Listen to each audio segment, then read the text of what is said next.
कह सकते हैं कि जो एग्री बिजनेस सपोर्ट फंड है, इसके एक और हिस्सेदार से बात करेंगे जिनका ताल्लुक फ्लावर इंडस्ट्री से है।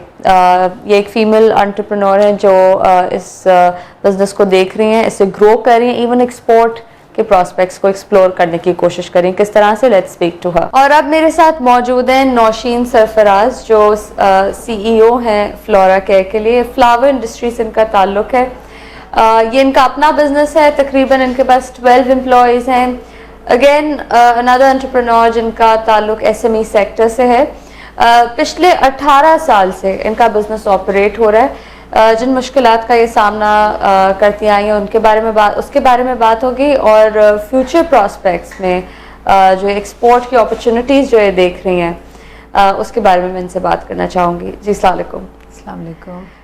So you're into the flower business, flower industry, Lahore से आप ऑपरेट करती हैं। आप अपने घर से ही ऑपरेट कर रही हैं? बिल्कुल, I operate from my house. जी, अच्छा, घर से कर रही हूँ। और ये एम्प्लॉयज आपके घर पे ही होते हैं? बिल्कुल, दे आर देयर। अच्छा जी। और किस तरह से डिस्ट्रीब्यूशन कर रही हैं आप अपनी? जो मेरा मेन काम है वो प्लांट्स का काम है, बिकॉज जो मैंने शुरू किया था वो प्लांट्स के काम से शुरू किया था, फ्लोरा केयर जो है। बिकॉज अबाउट 18 ईयर्स अगो, आपको पता है लाहौर में ये सारे अपकमिंग बैंक्स वगैरह आए थे, and they were like in need of indoor plants as such. तो फिर आई थॉट कि ये एक अपॉर्चुनिटी है कि इनको हम सप्लाई करें इंडोर प्लांट्स, क्योंकि इनकी जो रिक्वायरमेंट थी वो ना सिर्फ इंडोर प्लांट्स थे बल्कि उसकी मेंटेनेंस भी थी। अच्छा। सो ये है कि मैं उसको मेंटेन भी कर रही हूँ और उनको सप्लाई भी कर रही हूँ। अच्छा, आपने अपना कैपिटल कैसे रेज किया? आपका अपना था या फिर आपने बैंक की तरफ गई लोन के लिए? नहीं, बैंक की तरफ से बिल्कुल लोन नहीं लिया, मेरा अपना कैपिटल था। और इसमें इन द बिगिनिंग ये कोई इतना कैपिटल इंटेंसिव एज सच काम नहीं था।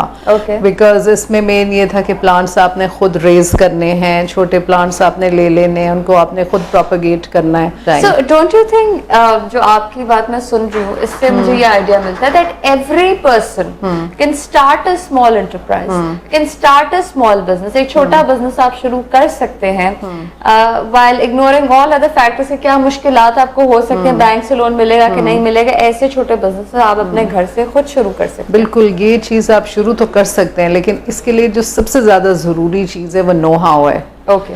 सो मेरा ख्याल में कि वो अगर आप थोड़ी सी नो हाउ जो आपको मिल जाए या आप सीख लें, आपको पता हो, बिकॉज जो इंडोर प्लांट्स होते हैं वो मुख्तलिफ होते हैं आउटडोर प्लांट्स से।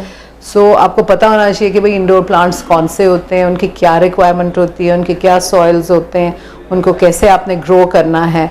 सो ये कैसी चीज है जो आपको करनी चाहिए। Alright, so it's a knowledge base. It's a knowledge base. अच्छा, आप कभी गई हैं बैंक लोन की तरफ? शुरू में तो आपने नहीं लिया, एस्टैब्लिशमेंट के वक्त आप बता रही हैं, बाद में गई या फिर कोई मुश्किलात का सामना करना? बैंक की तरफ मैं कभी भी नहीं गई। ASF के साथ मेरा था, बिकॉज मेरा ये ख्याल है कि हम पाकिस्तान में बहुत सी ऐसी चीज़ें जो हैं वो आसानी से ग्रो कर सकते हैं और जो कि हमारे लिए एक्सपोर्ट ओरिएंटेड चीज़ें भी बन सकती हैं। आप जा रही हैं एक्सपोर्ट की तरफ? जी, वो मेरा उसमें ख्याल है, बिकॉज ये है कि आई थिंक कि बहुत से फूल हैं जो हम यहाँ पे ग्रो कर सकते हैं और हम केटर करें दुबई की मार्केट, फार ईस्ट की। अभी आपका कांटेक्ट हुआ है इन मार्केट्स में एक्सपोर्ट के हवाले से?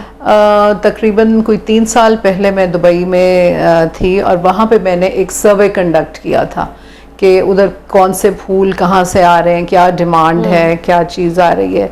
तो वो आई फाउंड कि हम बहुत सी चीज़ें यहाँ पे ग्रो कर सकते हैं। Any clients that you met उधर?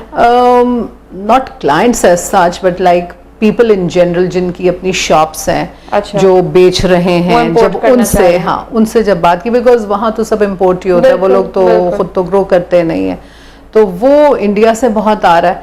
और मुझे याद है कि मैंने एक शॉपकीपर से, बहुत बड़ी उसकी शॉप थी, उससे मैंने बात की और उसको जो उसके वहाँ भी चीज़ें पड़ी हुई थी उसको मैंने कहा जी ये एस्पिडेस्ट्रास भी हम कर सकते हैं, फाइकस भी है, फलान फर्न्स भी हैं ये। तो वो इतना हैरान होकर मेरी शक्ल देख रहा था। वो कहता है कि आई थॉट कि पाकिस्तान में लोगों को इनके नाम भी नहीं पता होंगे, तो तुम कह रही हो कि ये उग भी सकते हैं वहाँ पे। मतलब this is the general impression. But cost किस तरह? बिकॉज इंडिया में इट्स वे मोर चीपर, तो उनके लिए इंपोर्ट करना किधर से ज्यादा फीजिबल है, इंडिया या पाकिस्तान? देखिए, वो तो that is like a later thing आप जब करते हैं, because I feel that we can grow these things in a much cheaper environment over here. हम shading nets लगा के, we don't need a temperature monitored greenhouse to grow these things. अच्छा. So cut flowers अब दुनिया की I think one of the biggest flower market is coming to Dubai. और हमारे कितने करीब है दुबई.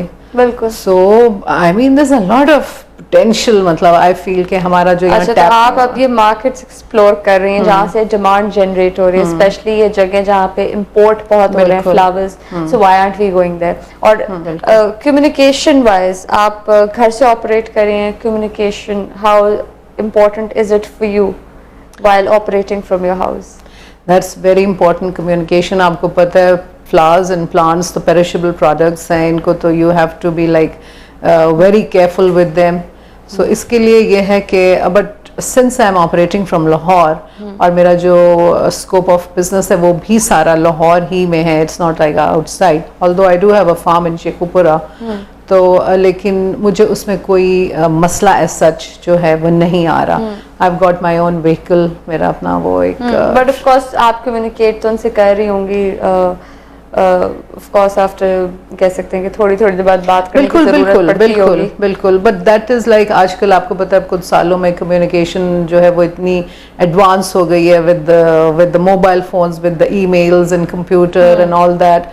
So उसमें भी बहुत आपकी जो है वो हेल्प हो जाती है. Of course. And अब आप एक्सपोर्ट की तरफ जाने वाली हैं.